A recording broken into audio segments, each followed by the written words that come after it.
Okay, we got some people coming in, quite a few people. And for everybody who's waiting for me to get back with them on a date for a show, please bear with me. I am absolutely have been inundated since yesterday.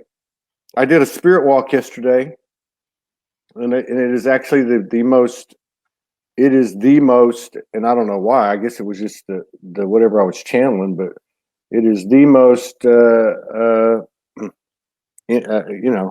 most whatever popular or impact one What's we've done. What's a spirit walk? This is where I go out and get my phone and I walk around. But yesterday I was actually on the jetties, the rock formation that goes out into the beach, into the water. I went to go get some coffee and have some breakfast, and then across the street was the ocean, and I heard, you got to go over there. So I went over there and I walked out on the rocks, the volcanic rocks, to go out to the ocean. And then I just heard, you turn on your camera. I'm like, all right.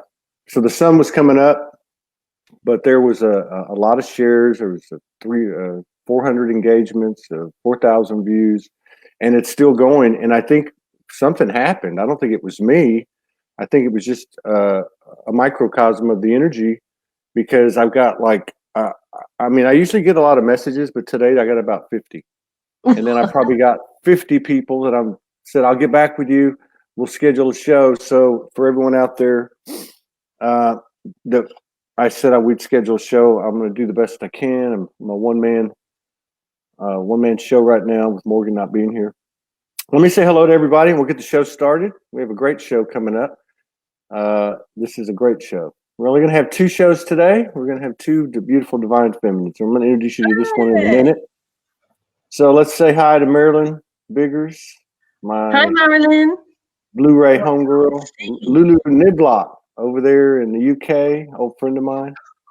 Michael Fox, Renee Morton, Sue Baxter Fitz, Allison Clausen, Morgan Diamond, Tamara Jean, Susan Marie, Primi Hogo, Alinka Sandhu, Nazanin Bangani, Michael Van Patten. Thank you for all your work, Michael. We're almost there, by the way.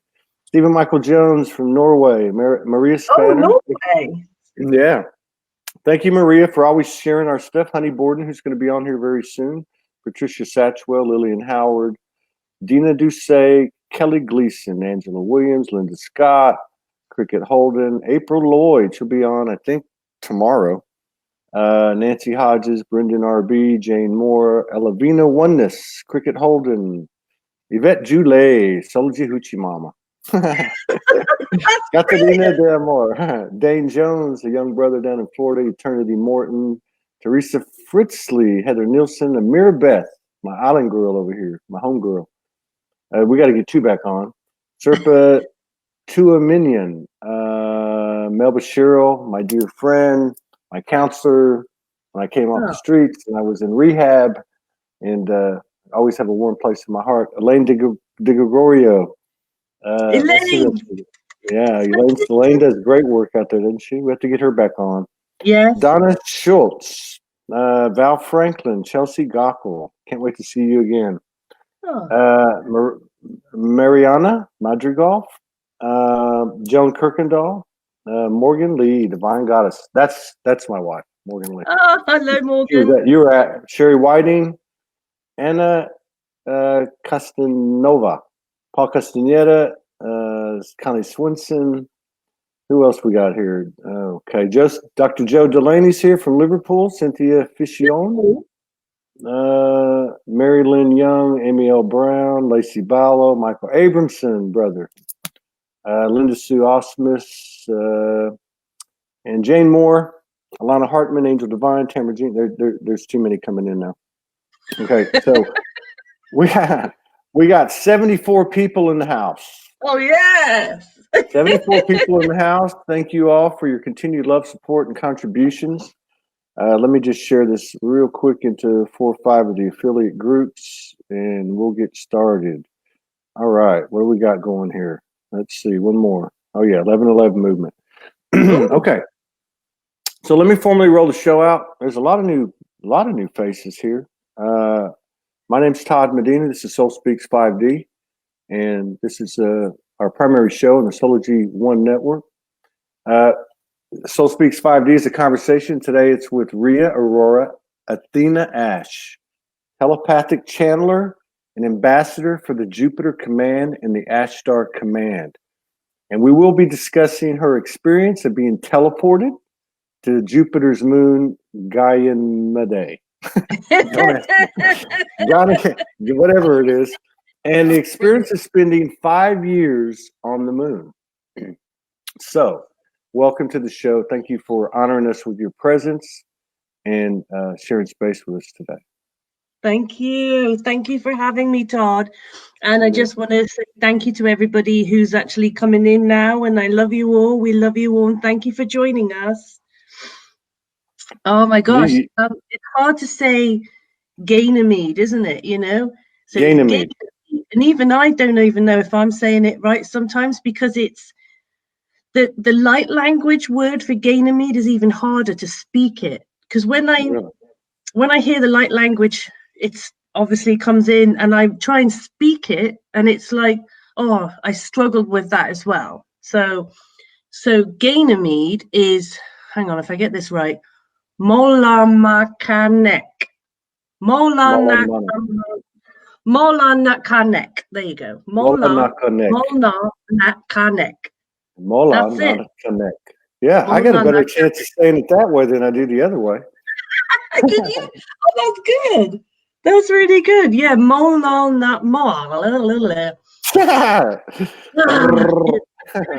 yeah. Because when I speak my light language, it's just flowing now. Have you noticed that?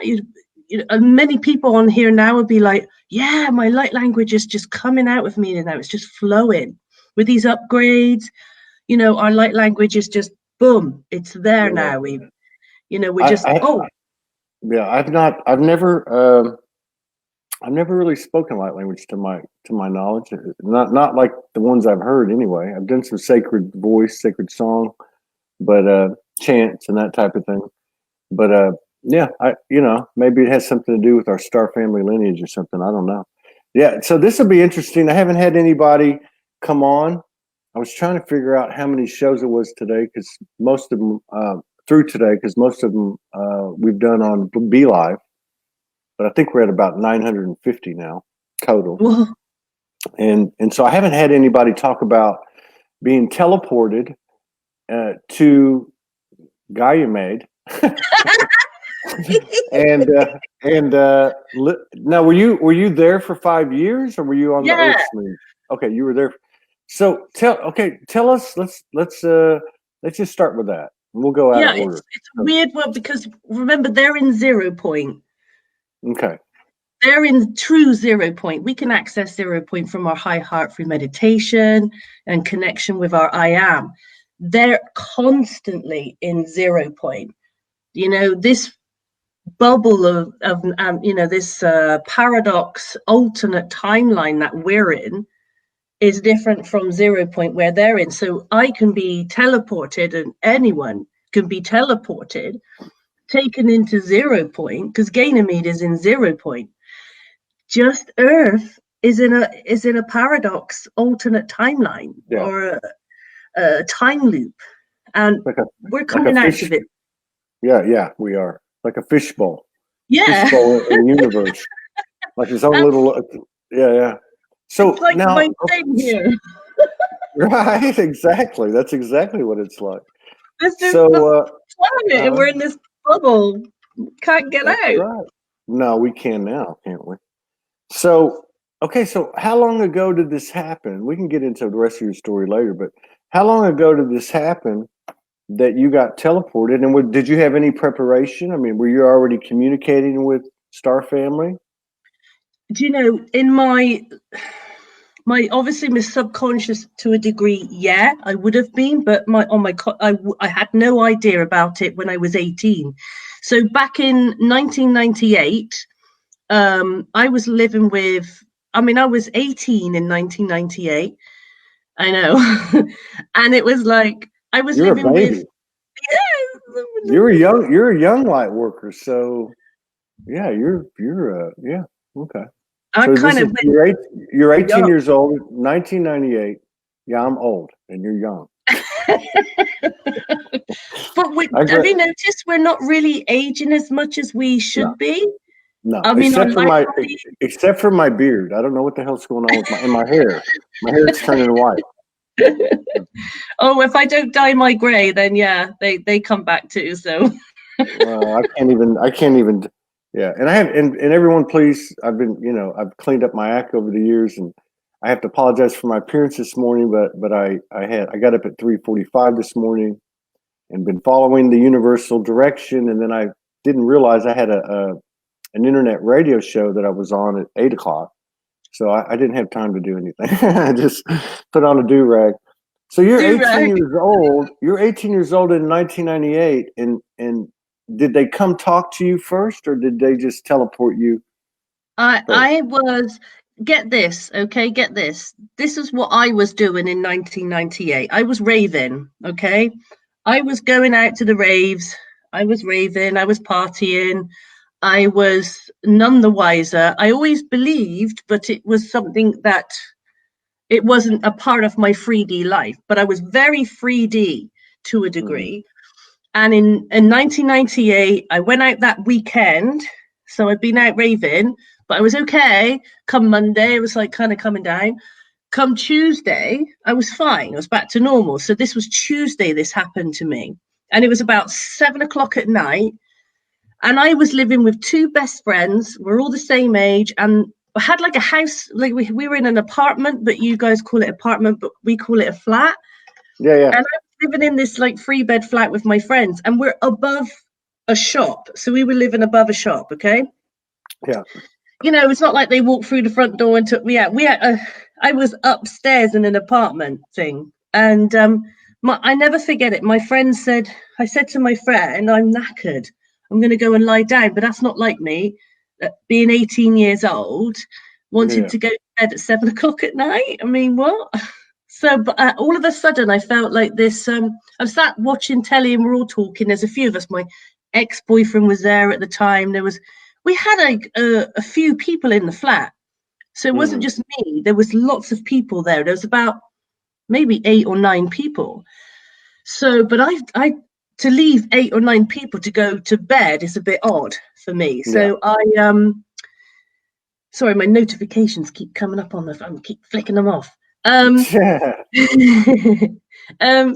I just said I felt like really tired and I wanted to go to sleep, and I had this buzzing in my ears, like a ringing buzzing noise, like a static kind of buzzing noise, and I was really feeling dense and suppressed by it. It was because I didn't know what it was. I didn't know how to familiarize myself with it. So I felt tired and I went up to bed.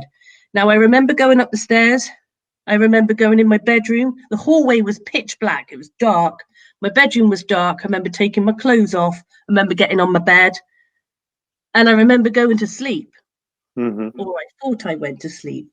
So in my subconscious, I'm having this dream. So I'm on my bed. I'm asleep. Okay. I'm thinking I'm asleep. And what I can see to, where is it now? It was the right of me. There were 2 small beings, and I was lying like this on a bed, and it wasn't a bed.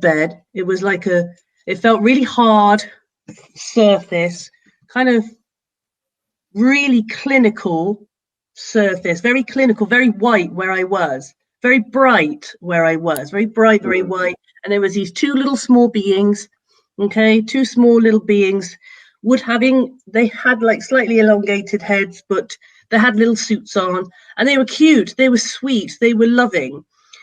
And then to the left of me, there was a taller being, more humanoid, more like us. And then to the back of me, there was a dude, he was blue, okay? He was blue. And these 2 were like bluey gray, but this guy was like Caucasian white, okay? Really tall, very, very handsome. Just very, very, very, very loving as well. So that's why you stayed for 5 years, because he was handsome. Well, it was just like, very handsome. And this dude behind me was huge. He was like 7 foot something. So that's what I was remembering. And that they this one put his hand on my head and said, Aurora, you are safe, you are home. And then I felt this weird pain in my down here in my stomach, and then I woke up off my bed. I woke up and I was sweating, I was shaking, I was all over the place. My head, this buzzing was in my ears, in my ears, and my head was like a bit, and this pain, I could feel this pain down my side, like who's been prodding me. So I went to get off my bed, and as I went to get off my bed, I literally collapsed on the floor, Todd. Wow. Because this half of my body, left-hand side of my body was fine, but the right-hand side of my body was completely paralyzed. Wow. And I fell onto the floor, like on the floor, literally fell on the floor. I couldn't move. So I had to crawl, like I was crawling across the carpet. My room's pitch black. But in the doorway, I'll never forget this, in the doorway, my bedroom door, it's a bedroom, the doorways are usually about just over 6 foot tall, aren't they? So we're here in England, they are. Yeah. I don't know what it's like in America, but there 78.5 inches. I used to be in construction. Oh, you know, see, I have no idea. This so doorways. What was in the doorway? Well, that's it. It was just an outline of a figure, a very broad figure, a man. And it was just the outline. And then I reached my hand for this man to help me. And then all of a sudden, my ex-boyfriend, Scott, comes running in the room. Now, he's only about 5'7". He's only short. Mm-hmm. So he ran through and he says, "What the hell are you doing?" And I said, "Scott, help me. Get me off. I can't get off the floor." So then he helped me off the floor and he took me downstairs, right? And all my friends were down there and they were like, "What are you doing, Ria?" And I was like, no, how much time had passed? Well, 5 minutes. Oh my God. The time I'd left to go up, take my clothes off, get in the bed, fall asleep, downstairs, to my friends, I've just walked up the stairs. So they assumed when they heard thump, like when I fell out of my bed, they assumed I've walked up the stairs and Dopey Doors has fallen at the top of the stairs. Mm-hmm. So Scott ran up to get me. Then he realized, well, I'm not at the stairs. I'm actually in my bedroom crawling along the floor. 5 minutes, 5, 6, 7 minutes have gone by. Yet I know for a fact it was a lot longer. But guess what, Todd? My clothes were on. I took my clothes off. Your clothes were on? Yeah. I took my clothes off. I know I took my clothes off because I don't like sleeping with my clothes on. So I took my clothes off and it was like warm. It's like summertime. So no, don't sleep with it. But my clothes were still on. So I was just all very perplexed. And it shook me up for a while because what happened is my body was struggling. My consciousness was struggling with the compression of being brought back down to this third dimensional reality that we live in. Being in 0 point, higher dimensionality, being with higher beings, zipping myself back, coming back, and then you're acclimating back down to 3D. You know, so it was so for a long time, I didn't know what happened to me. I knew something happened to me. I couldn't say what it was. I didn't know because back then I was 18. I was like troubled but none of my friends experienced this, just me. They honestly thought I'd only just walking up the stairs and fell at the top of the stairs. So they said, "Ria, you've just gone up there." And I said, "No, I haven't. I've been asleep." And they said, "No, you're just walking up the stairs." And I said, "I have not. I've been asleep. I know I have. I've dreamed, didn't I?" And they were like, "How can you? You just walked up the stairs and Scott picked you off." You know, I was like, "But he picked me up in my room." But they said, "Well, we've you fallen down the stairs, Ria." So can you see where this is going? So it took me time to figure out what the hell is happening here. Why is that happened? So loads of people, after that experience, a little while it took me, I didn't do anything spiritual for about 2-3 years. after this experience. So it's almost like I had to come back. I had lessons to learn. I had things I had to work on. I had karma that I had to deal with. I had to come back and do that and then get ready for my awakening. And how I awoke and I realized where I'd been was to get onto my spiritual path. And that's when I started in doing a little bit of white wicker, getting into the Glastonbury scene. And then from the Glastonbury scene, I got into the Masons, the Freemasons, the Masonic lodges. I got into esoteric, wisdom and learning and everything. And then I had regression therapy.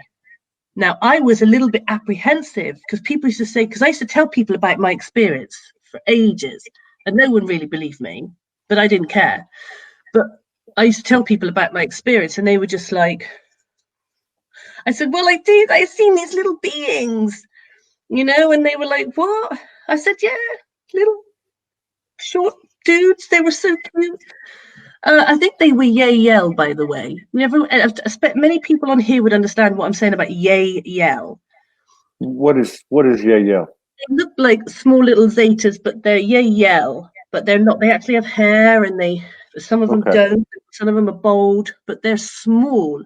And there are some Octorians also who look a little bit like yay-yell. I mean, we can't comprehend the vastness of many multiple beings, And so I had regression therapy, and stuff came out in regression therapy. And I'll be honest with you, I was a little bit apprehensive. It's all right, it's just my dog. I was a little bit apprehensive about having regression therapy because, when these people go, oh, you're going to go in and get hypnotized and you're going to levitate off the bed and all this crazy stuff. But it was a beautiful experience, and a lot came out then. And then I started putting the pieces of the puzzle together. And then more and more I was awakening, more and more going into my Akashic record, going deep into my Akashic record. I'm getting really good at that now. For a very long time, I've been able to do that. And that's when all the memories started to come back. So it needed me to wake up out of my amnesia. I needed to get on my spiritual path. And then I needed to have this, like a form of hypnotism to a degree, or regression therapy to bring a lot out of these memories of this beautiful planet, this moon that I went to, and then that's where it all started to come out. So that's how it started. Okay, so that planet that's a moon of Jupiter, that I'm not going to try to pronounce the name, is what role does that play in your soul journey? Right. So Ganymede, you see, the Jupiter Command are the spiritual guardians of this sector of space. Okay, so the Jupiter Command and the Ashtar Command. Many of you on here will be familiar with the Ashtar Command, but I've got slight amnesia about the Jupiter Command. Both divisions are exactly the same. They're just counterparts of each other. And only a lot of people have heard of the Jupiter Command, a few other channelers, but not that much. And I was entrusted to be an ambassador to help people understand these memories again of the Jupiter Command and the role that they play. Because basically, they're just one division of the Ashtar Command, because there's many divisions. So when you go to Ganymede isn't a moon, by the way, guys. It's a spaceship. It's a spaceship. Oh, yeah. It's a command center. It's a spaceship command center. It's actually the command center for this sector of space. And it didn't come from here. That would include this solar system. Yes. I would assume. Yeah. Yeah. So just this solar system. And what is the role of the Jupiter Command? Because the Jupiter Command are like the spiritual guardians, because there's a Stargate. So if I can get 2 reference points here, I'll use my crystals. Here's Jupiter. Here's Ganymede. Okay. And in between here is a massive stargate between the two, okay? And this stargate goes direct to Sirius. Okay, so we got a point of reference, which is Sirius, the star system Sirius, and we got this sector of space between Jupiter and Ganymede where the portal is. Can you see the spiral coming down? That is the stargate. That is the vortex right there. Because Sirius is where the Great White Lodge is. That's the Brotherhood, the Lords of the Flame. I mean, there's the Order of Melchizedek. It's many names for mission control. Okay, many names. It goes under the Great White Lodge, Great White Brotherhood. I mean, gosh, there's so many names, but up there they say names matter not. It is mission control. Sirius is mission control for this galaxy. Just this one, then there's more, okay? This is where it gets even more crazier. So for this galaxy is Sirius. And so there's that direct link right there. So you remember a planet that was destroyed between Jupiter and Mars that people call Meldek or Marduk? Yeah. Yeah. Supposedly that's the remnants of that is the asteroid belt. That's right. Yes, that is correct. When our fallen brothers and sisters were going crazy in their lust for domination and they destroyed that planet, we brought Ganymede or Molnar Karnak from Sirius. We transported it here to be the hub, the headquarters for this sector of space.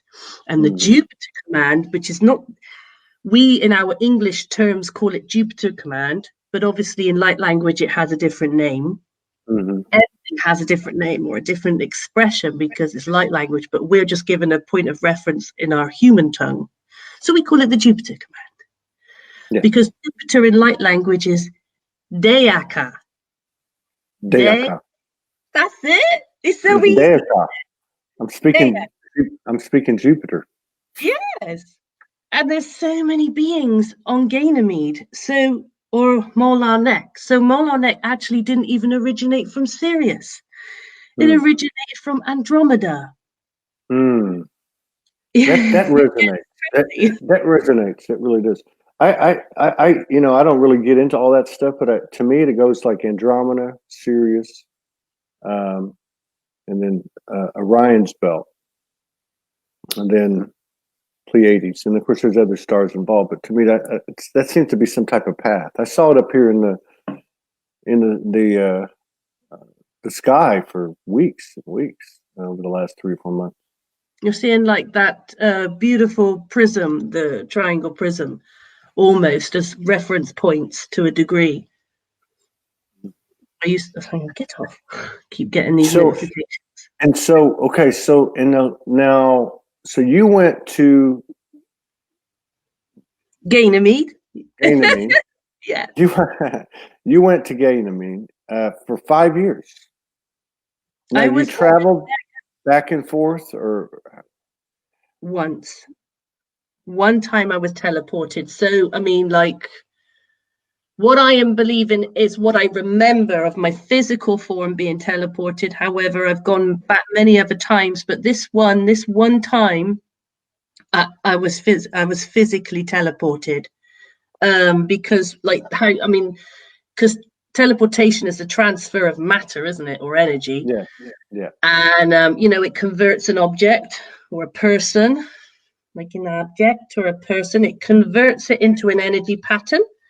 And then it beams them up to a target, to a reference point. And then eventually, once it's got to that reference point, it's converted back into matter. And how you go up, how it breaks you down, is in a spiral formation. Everything is in a spiral. Oh, that's trippy, man. That's trippy because there's a pasture across the parking lot from where I'm at here in Hawaii. And I think it was the full moon night, the super full moon night, the 22nd. What was that, 4 days ago? So I was having all this stuff happen. I've been having it happen for like a few days as it was coming into the equinox. So I walked out into this field, and I've had a lot of galactic activity over the when Morgan was here and then after. And when I went out to this field, I knew I was supposed to go out there. I go out there quite a bit. I was shown a portal, and I was shown another portal, and then, but this day when I walked out, this night when I walked out, it was different, and I could see like this group of beings kind of appear before me, but they were translucent, and I've seen them when you can actually see features and stuff. But this was different. This was just like energy, like you said in the doorway. It was like a silhouette. They were like silhouettes that were moving, like everything was moving. And there were energy, and there was like 5, 6, 7 of them. Okay, so I was talking to them, and then all of a sudden, they turned into one energy, I guess, and they started to spiral around me. Right? yeah. And I'm sitting there going, okay, because the whole time I'm going, okay, you ready for this? You ready for this? And I don't even know why I'm saying that. And it started spiraling around me, and I kind of went. I guess I maybe I didn't stop the flow, but I kind of said that's enough, even though I wasn't conscious of it. And I kind of like somebody pushed me back like that, and then that same energy was coming out of my chest, connected to that toroidal, that toroidal spiral thing. And I was wondering, was that coming from me the whole time? Or was it, and to me, it felt like it was coming from me. And like they came through me somehow. So that you're saying that about the spiral thing, I actually felt like, you know what, you're fixing to go somewhere. Yeah. And that's when I kind of went, oh, wait a minute, like hang on a second. Well, that's how it works. Yeah. How they break your matter down. And then everything goes into a spiral formation. From the reference point of where you were, of your connection with your high heart, with these beautiful beings that are your brothers and sisters, or aspects of you, you were getting ready to go. But I know, almost I can tell now. I wish I had gone. I had a feeling if I went, I wasn't coming back. I don't know. It was really, it's so amazing doing these shows, because I've been saying it lately. Each one of them is like doing a session where I'm the client, right? And so much comes in, but it's all been coming in a greater and greater, more frequent synchronicity, like a story. Like I'm turning the page, and it just flows like seamlessly, And that's what it's about, isn't it? Like we're able to share and grow from each other, and you're creating your story, and that everybody here online are now watching our story, and many of them are being triggered by a memory that we're discussing, or just what we're talking about. They'll be like, I know that. Yeah, that happened to me. Oh my gosh, I feel that. Oh yeah, you've been there. I think I've been there too. I think I've been teleported. Because more than likely you have. You just I'm sure. I'm sure. Because people say, oh, well, they use that ridiculous word called abduction, which, is so three-dimensional, but it's not. It's not. You're not abducted. You literally taken. They break down everything and bloop, bloop, bloop, bloop, bloop, and then you literally are converted back into matter, because that's what we're made of. Yeah. Energy and matter, and then we convert it back into this person, this self. And on Ganymede, on my memories, they're very real, Todd. You can touch them, you can hug them, you can squeeze them. They're approachable. They're pure love. There's many different beings up there, and because it is a big spaceship, Ganymede basically is one big artificial. It's like it's not like our moon per se, but it has water. It has these beautiful cliffs. And I was trying to explain this to people. It might trigger a memory. On Ganymede, they have it makes Niagara Falls look like a pea-sized little thing, because it's huge. It goes for miles. It reminds me of the cliffs, the white cliffs of Dover here in England. And if anybody's in England here, and they understand what I mean by the white cliffs of Dover, you could just imagine the white cliffs of Dover, but with waterfalls constantly coming out of them. And inside the cliff, etched into the wall, are these beautiful domes. And it looks like glass, but it's not glass, Todd. It's like a compound we cannot comprehend. Yeah. I don't know what it is, but it looks like glass, feels like glass, the compound, the texture, but it's not glass. So what has been what has occurred in those 5 years that you visited? Okay, so I had to work with the colonies there because there's lots of human colonies there, and there's lots of terrestrial colonies there. And a couple of the main colonies there are the true Aryans, actually, which the Aryans are the Venetians. And there's been lots of crazy speculation about that, but the true Aryans are the Venetians. Now the Aryans are humanoid, right? Humanoid, yes. Very Caucasian, like us. And the Aryans came from Venus. Venus. And the Aryans would also be, would they be the Agarthans? The Agarthians? Are remnants of the Agarthans, Lemurians. To a degree, Lemurians have got more of the African, Caribbean as well, mind. I would say more African Caribbean than the Lemurians. But then remember, we've been mixed. We're all hybrids. Yeah, we're the universal mutts. Yeah, we had a bit chucked here, we got a bit chucked there, and we've got all sorts, but predominantly one of the main fractions of the Jupiter Command and the Ashtar Command is predominantly Venetian. Mm-hmm. And I know many people will back me up here. Commander Lady Athena, she'll back me up. She understands what I'm saying. Predominantly. Now, okay, so you worked with the colonies there. Did you work with them there as your aspect from there, or as you? As me. Okay, and so now I have an aspect. Huh? I do have an aspect. I figured. Now, I know this is a crazy question. Have you met your aspect there?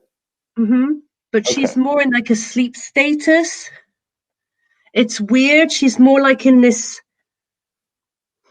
sleep status kind of thing. She's in status.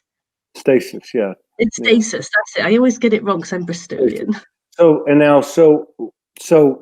were you working with the colonies there in order to assist us here at a certain time? Yes, okay. I'm preparing the colonies also to return. They can return after the event. To return here? If they want to, yeah. If they want to.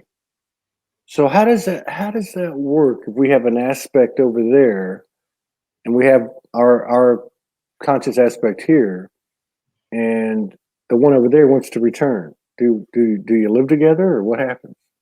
Well, my aspect is, yeah, I see what you mean. I'm playing around. But I mean, it's just don't answer that. That's a question we can't even comprehend. So what kind of intel would you have that would serve us in this present time? Maybe, i.e., the event. I'm not into the timeline stuff and all that. I mean, you can talk about whatever you want. I'm looking for more like, everyone's talking about this event. To me, it's a distraction. To me, it's taking the focus off our own internal expansion. Like that thing that happened to me in the field. I have to believe, since I saw that coming out of my heart, now that you've kind of validated it, they came through me, I came through me, whatever, the universe came through me based on the expansion that I've had in my, in clearing the cobwebs or whatever. But what kind of intel can you give us? Well, for me, Ascension is just levels of consciousness. The subtle 7 layers of the body is just that we're just waking up to our innate self. And many of us have done that without any flashes coming in from the central sun. It does help. Why many of us have already waken up to that innate knowing is because of that Stargate by Ganymede. Because Ganymede and Sirius, the Stargate there, it sends basically tachyon light particles that transmit light codes and light language codes to us, to the 144. That's you and me and everybody who's listening on this phone. More than likely, are members of the 144 Masters. So we've already had these codes are sent through this portal all the time to us, even just after we were born. Yeah. This is why our mission was to come here. So the event, though, technically is for the more external, to a degree of the sleeping and amnesia that the other ones are under, our brothers and sisters. So okay. Would you put another way to put it? Be like we're a lot more awake than we think we are. I think we've already ascended, love. Yeah. That's we've what already ascended. Now, in terms of, I'm not trying to get into a story or anything at all, but they're definitely, and I'm not into separation at all of any type, but there definitely seems to be a frontline ground crew that is here for a specific reason, and these seem to be very journeyed souls. Are many of the Earth souls new souls? Yeah, many are being birthed through the central sun all the time. Have you got to understand? Because when this physical universe is a fractal holographic universe that creates a field of infinite possibilities. So a 0 point singularity, if you think about it like that, like spiral galaxies, becoming quantum subatomic particles or metaparticles, that is creation itself. And every time a new soul is born, they're born out of this fractal holographic universe into the physical universe through the central sun. Sorry, people keep messaging me and I keep pressing it like that. Losing my trail of thought then. So yeah, new souls are born every day in this holographic universe that we live in. The physical holographic. And so in essence, the event is on one hand, it's an individual thing that could happen at an individual on the timeline on an individual basis, but it's also a collective thing that's going to occur outside of the space of linear time. It all kind of happens at the same time. Yeah, it needs to. There's an external power that also needs to come into play here as well, because many are waking up and many aren't, as we know that. So we the 144, and that's plural, not singular. There's many, doesn't mean it's just 144,000. No, it's many. 144,000. It's just groups of. You're saying there's groups of 144s, right? Yeah, monads. Yeah. The modalities, monads, there's many of us. And, we came here with the Lords of the Flame. We came here way before Lemuria. We came here to establish ourselves on this planet, to seed this realm. I remember that part for sure. It's beautiful. And we said, no, this is a beautiful realm and it can thrive and evolution can take place here, so that they find that, that they find themselves back to source, back to their I am, back to the creator, the spiritual universe outside of this physical universe. I'm curious as to what your perspective is. Can you go over an hour? Can you go over a little bit over an hour? Okay. Yeah. So I'm curious as to what your perspective is. I'm an advocate, hashtag the human is the hero. I'm only going to be Todd one time. You're only going to be Aurora one time, and let's get jiggy with it, right? But I mean, with your recall and with your memories to the extent that you have intact, and being able to see, we're moving on 1,000 shows, and not too many people have had this type of recall that you have. But having said that, how important is this incarnation, Todd Medina, or in your case, Aurora, or anybody that's watching? Very important to the primordial plan that was put into place by the archangels. We'll call them ultra-terrestrials that come from the mental universe. our universe, our physical singularity, and the mental universe. I need something bigger. There The mental you universe. go. And guess what's outside the mental universe? What? The spiritual universe. I'm just showing you reference points here.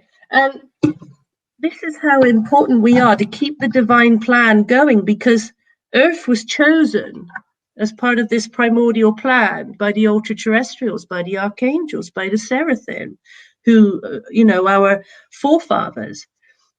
And it's how many times has this Earth been destroyed? Oh, it's quite a few times now. But so they placed us within this amnesia. They placed us within this paradox, this alternate timeline away from true 0 point. So it's important that we came in here to incarnate at this point, this time now, to lift this evolution, to lift this planet into her higher self, her true higher self, Venus.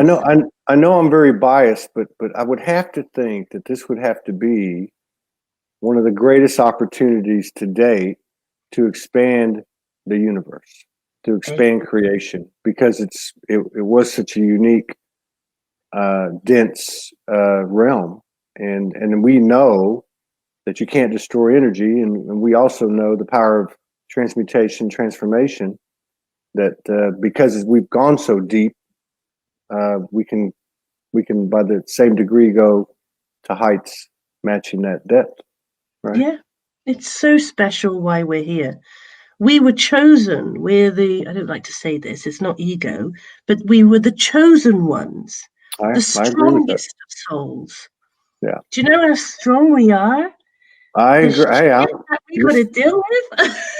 I'm singing you're singing to the choir, man, preaching to the choir.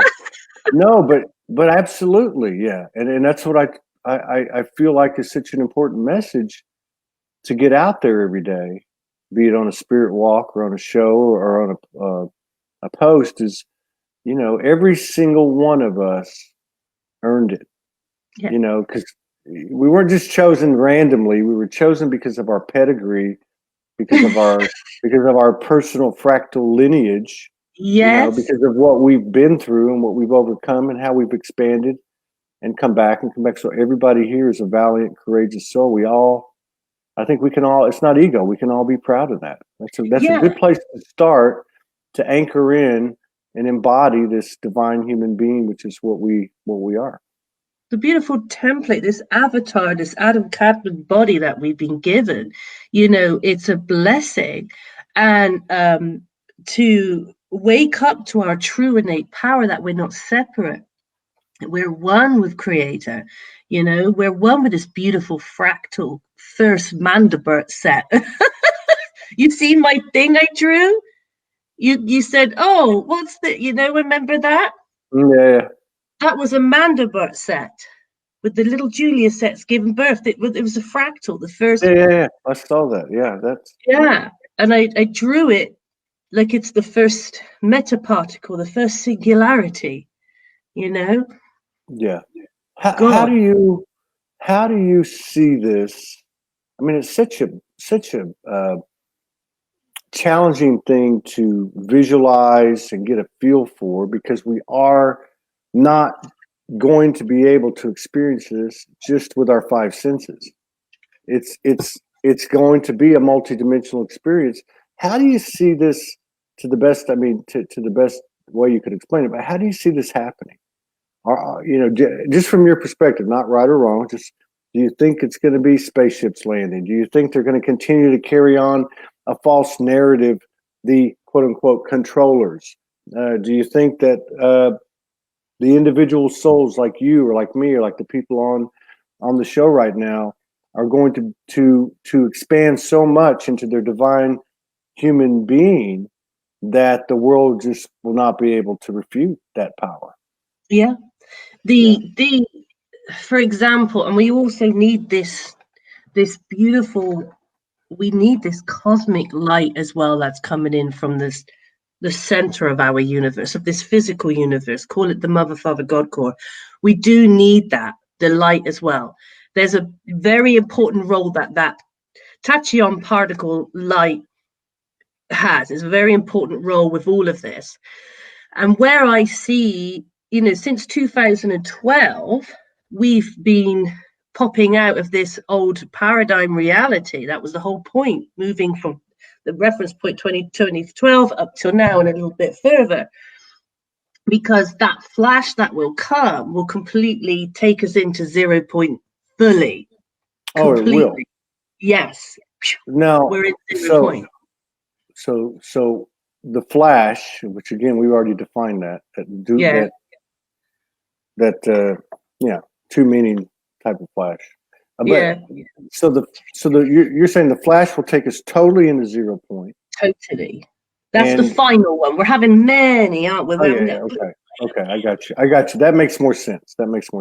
So I was going to say we're a long way away from being able to handle that, and I'm the biggest optimist there is here. But that would be such a huge. Well, it'd be no different than what happened to me in the field. I mean, natural reaction. I just said, well, wait a minute. You know, like, hey, hang on, I'm not sure if I'm ready for this. Was it fear? Mm-hmm. What was it? So you tell yourself, well, wait, what was I triggered by? I don't even think. I don't know if it was fear. I think it was just too much. You know, it was all because I walk out there and say, I'm ready. You guys want to get busy tonight? Let's talk, whatever.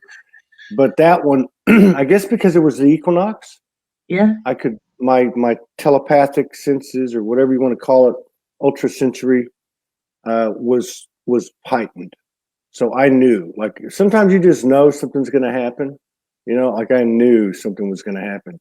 And because it wasn't so visible, I was kind of like going, okay, am I seeing that? Okay, am I seeing that? And then it starts whirling around me. I'm like, oh yeah, I'm seeing this. Oh yeah. And I could even feel the energy of the spiral, you know, I could feel the force of it. So everything is spiraled. Everything is in a spiral formation. Everything in sacred geometry contains the embedded intelligence that forms these beautiful spirals. Everything is like the building blocks of creation of and this physical universe, you know. So like the eternal spin of the ether realms. That's the sacred geometry. You got in the Fibonacci sequence and everything. It's everywhere. So everything is in spiral formation. Yeah, nothing. That makes sense to me. Yeah. Now, what about people talk a lot about Saturn? You know, and I think a lot of I'm not trying not to cuss on here, but I think a lot of the BS, a lot of the stuff out there is BS. It's just programming. I don't care if it's a light worker site. I think half of them are psyops. I mean, but a lot of stuff written about Saturn. I think a lot of the stuff that has conditioned us and even been implanted in us has just been through saying something. Like there is a Lord of the Rings in Saturn, and there is the moon is, you know, I mean, whatever it is, if we believe it, it becomes an implanted reality. So, but to your knowledge, what is Saturn? Saturn really does have a massive command base there. It's not the main command base, but there's certainly massive motherships, and there's almost like in the rings of Saturn, embedded into the rings of Saturn are these ships that don't move. They're stagnant. They stay there. They're stationary, and they're just there. And they are just watching like a freeway coming in, just watching the traffic coming in and out, in and out, in and out. This is the like a super highway, and they kind of like monitor what's coming in and out. To say it's like they're many of them are part of this galactic confederation.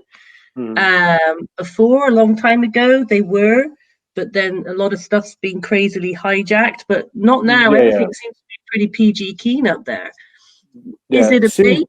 No. Is it what? Is it a base? No, it's not a base. The main base is the Ganymede, because people think our moon is the LOC, which is the lunar operations, but lunar command operations, but it's not. The main base is Ganymede. That's the big dude. That's the big dude. And what is you know, since I was a little kid, Jupiter always was the one that jumped out at me. And of course, as we get older now and all these things are coming back, it starts to get a little bit clearer, but I'm not going to say I understand it, but what is Jupiter?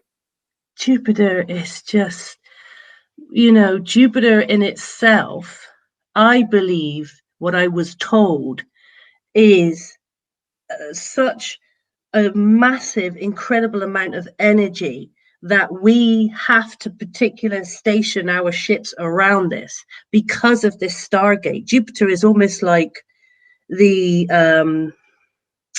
epicenter of this Stargate, which is connected to Sirius.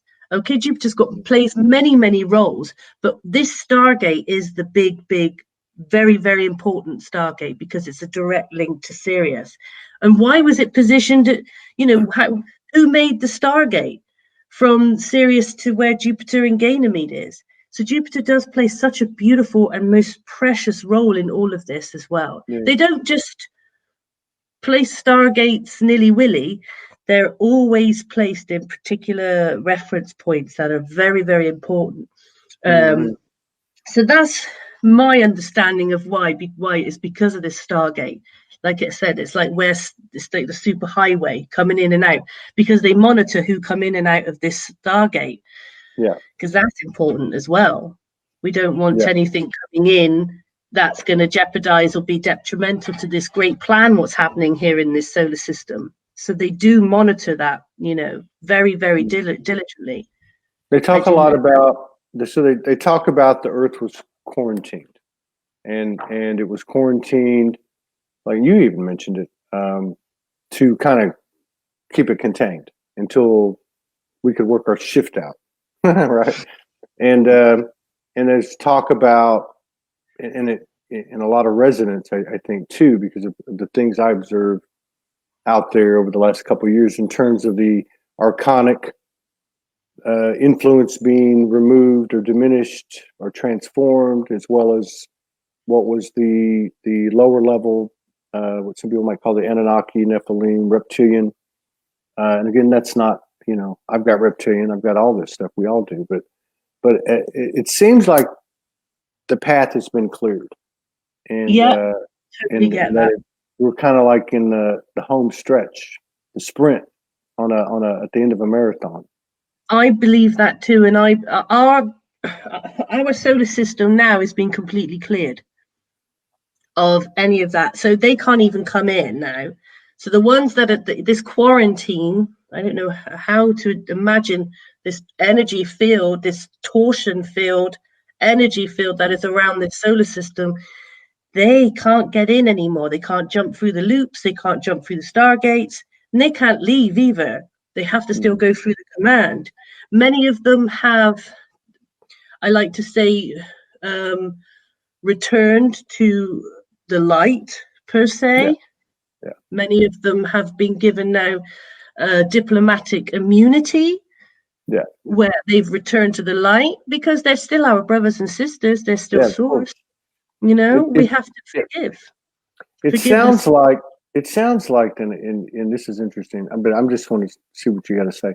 It sounds like the whole story in the sacred text, at least the latter part, having to do with the fallen angels, or I would refer lesser gods. It's almost like we started the planet, we seeded the planet. And then whoever was, they call them the watchers, whoever was left in charge decided they wanted to be God, basically. They wanted to, and they thought they could beat the system, or whatever, however you want to put it. And again, back to your point, is this is a galactic thing, and they are still our brothers and sisters. Yeah, that Absolutely. Is it in a nutshell. Yeah. They still are, you know. Many of them are taken to Saturn as well. There's a certain, there is like, I don't really know this if this is 100% correct. So Elaine would know this really well. Elaine Godorio, she's our sister. She would know this, but I believe there is some form of like a place where you get what's it, like a court. not a Yeah, court. yeah, I'm trying like a to say hearing. it in your American word. So Like a hearing, like a trial. hearing, a trial. Yes, that's right. And that takes place on Saturn and Nibiru. So don't quote me. I don't know if that's 100%. I will have to find that out. But And if Elaine's still watching, there's she'll a probably put it in process. the There's a comments. process for that. I mean, Yeah. that would make sense. You know, that would Yeah. make sense.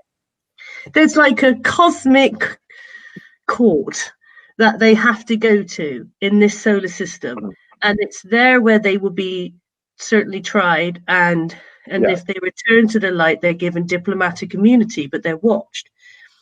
And if they don't, they're repossessed through the galactic central sun in our galaxy. So yeah, How? that's all I know about that. See, it's a funky one, isn't it? No, I like it. It all makes sense to me. Yeah. And then I try to make sense of it here, because we're mostly conscious here. That's got to mean something. You know, that's got to mean something. I mean, it has to mean something. It has to mean a lot. It has to mean everything almost.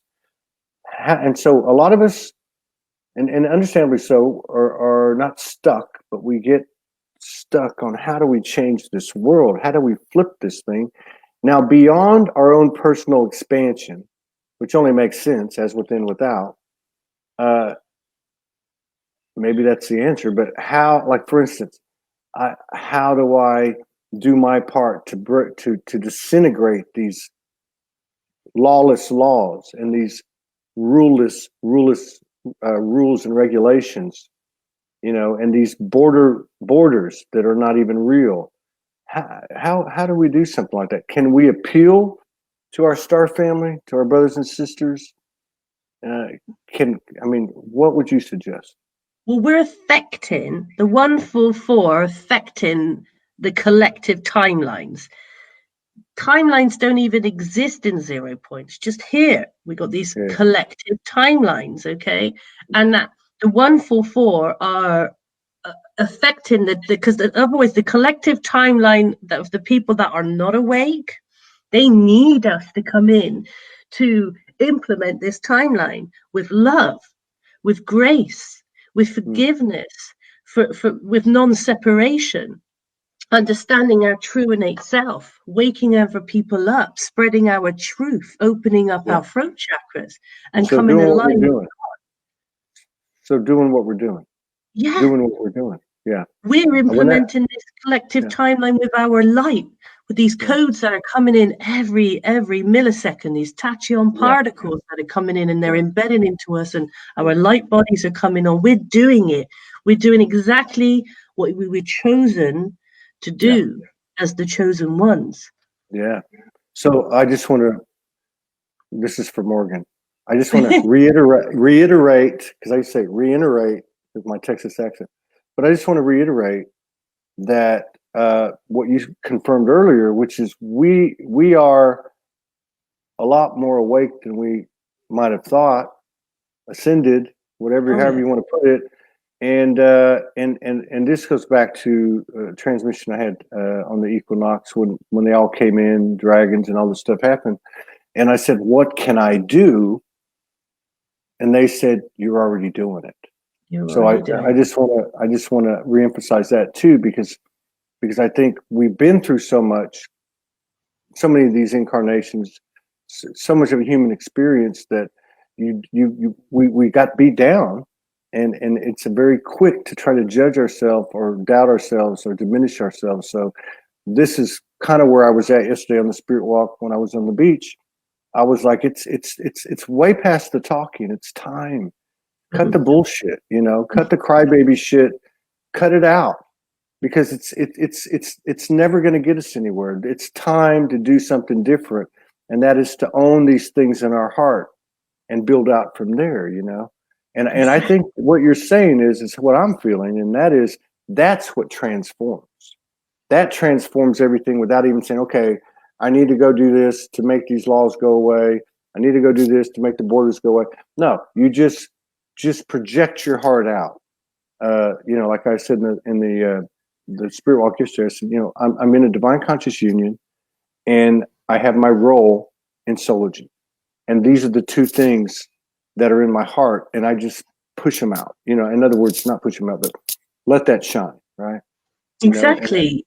and You're putting that, you've ascended. You've ascended in divine grace. You already have.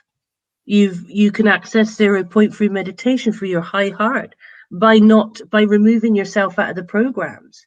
You know, there is no free dimension. There's no free dimension, third dimension anymore. That's just a program. Yeah. That's what they want you to believe. You're still in this program. We're not. We're here. But there were many other civilizations like this one on the path of evolution that got stuck. They got so technologically advanced. They got here, and then there's ego, and then they stopped to get to that level of God, of being one with God, knowing who your true are and true self is, that your source. And what happens is we were going that way, weren't we? Yeah. With the and what's so interesting though, because it's like the micro, the macro, the fallen angels, or the lesser gods, or the watchers who thought they could. So it's really just a smaller version of the same thing playing out. It's the stage like, we're on. Yeah, it's like we are that. We are no different than the watchers, and we get to a certain point of capability, and we can either utilize that capability to expand the universe, or we can utilize it to be a lesser god and try to control, whether it be one person in a relationship, or a family, or a business, or a country, or a world, you know? And that's what's been happening for econs and econs. I'll say econs, not eon. There's a con, econs and econs and econs and econs. Because many civilizations rise and they fall. And the reason they fall is because they lose that separation. That they become separate when we're not separate, you know? They come so advanced and they lose their innate self. This whole planet was when we came here originally as a 144. When we came here with Sanat Kumara, you know, we can see that this planet can thrive in evolution to become what we are now. The humans there to come what we are now. But look what's happened. People are still in these programs that were implemented, and they're struggling to. They've lost that connection with Source. Well, now, if it carries on like that, sorry, go on. I was going to say, that's our job. That is our job. Yeah. That is the 144 to come back as the guardians of the galaxy, so to speak. Mm-hmm. We are the guardians. We are the spiritual guardians to come back in to rise the rest of humanity, our brothers and sisters. Yeah. You know? Wow.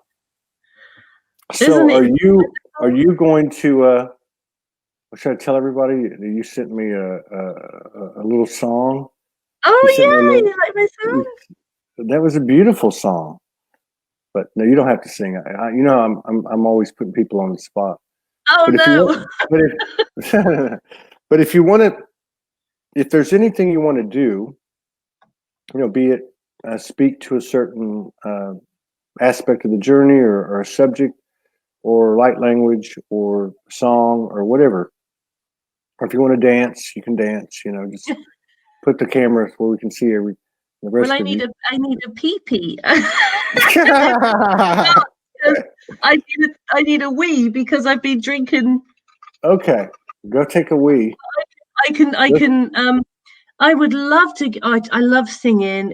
I'm a Venetian soul, as you can tell, and I just love singing. But I'm busting for the toilet. But I can do like. I've never had a singing lesson in my life, by the way. Whatever you want to do. If you want to talk, if you want to do light language, if you want to sing, I just want to know whatever you want to do. That's really what I want to know. So can I go to the toilet quickly? Yeah, please, go to the loo. Go to the loo. Take a wee. So funny. I gotta take a piss. Dialect. I'm married to an Australian. I speak the dialect. I understand that lingo. I'll be 1 second, everybody. I must use the ladies' room. I'll be back in a minute. So So today, later today, let's see, that'd be in about a little less than 3 hours. We're going to have Melissa Ford back on. Tomorrow, in the morning, in this time slot, we're going to have Stellar Farbane, and we're going to play some of her music and talk to her. We're going to sit down with Lawrence Wendell a couple hours after that, and then a couple hours after that, we're going to talk to April Lloyd, who was on last week and was very incredible. So, yeah, you guys might want to check that out. Thursday right now is tentatively a day off, and then we got quite a few shows, probably about 4 or 5 a day, the 4 days after that. So, yeah, try to get this information out to you as quick as we can every day. And while she's away, just thank you all for your continued love and support and contributions. We keep moving this thing a little bit further. Had a good meeting this morning in regard to our own independent site, independent stream, and independent spiritual personal profile based community with everybody invited. So this has been an interesting show. She's an amazing sister, and we'll have to have her back on here pretty quick. I was looking for my pencil so I could pencil you in. I'm starting to find that the best way to maintain the calendar is just to write the damn thing down while I'm on the show. But I don't have a pencil, so we'll set up another show here in the next. We need to continue this conversation. Oh, I cannot thank you enough, Todd. It's been an absolute blessing, a pleasure, and all our family that have been sending these beautiful messages and sending their love and their light is just, we're one big family. We all got to stick together. We've all got to love each other and support each other's work. Like, I'm always putting other light workers' work out there, because that's what we do. We cannot be in judgment. We stay in neutrality, and I'm forever putting out our brothers and sisters' messages, because that's what we do, isn't it? That's right. Do you want me to sing? It's all. I want you to do whatever you want to. Whatever you want to. I have no preference. I'll do a little song. Okay. Because I know they want me to sing, because I know many people out there who know me, though I like to sing. So I'll sing, hang on, got to think now. Led Zeppelin. I'm actually going to sing a gospel song, because it's dedicated to Yeshua, Jesus, Sananda. And it's a song for Jesus. It's a song for him. And we love him so much, and he loves us so much.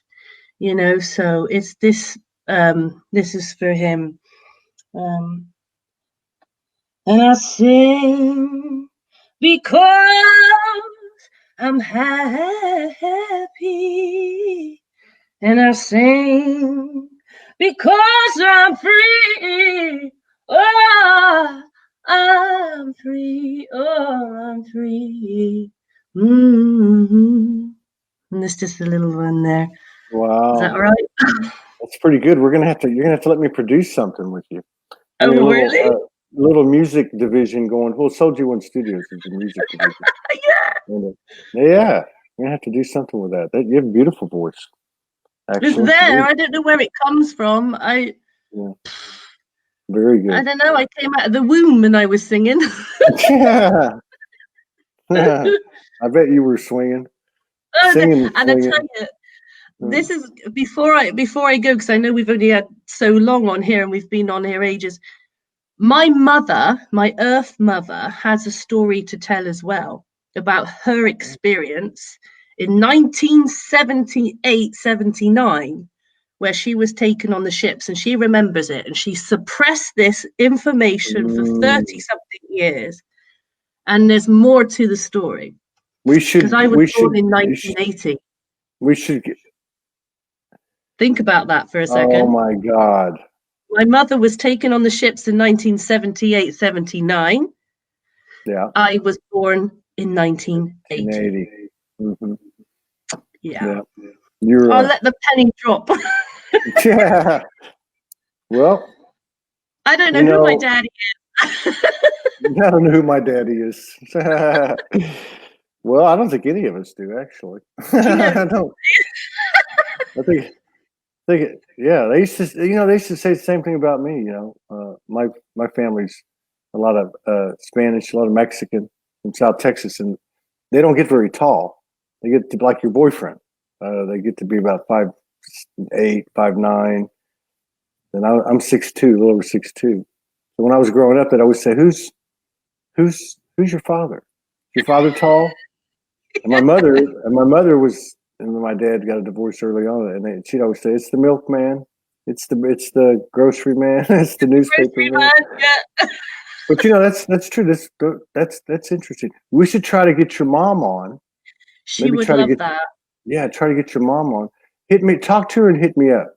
I will, definitely. I would stay on longer, but I got to do a show in 2 hours and 45 minutes. I have been up to 3:45. I am running on fumes, and I'm going to have to try to take a nap. You go on. It's been a pleasure. I'd love to collaborate with you again. In the next 2 or 3 weeks, and then if you can get your mom on, that'd be great.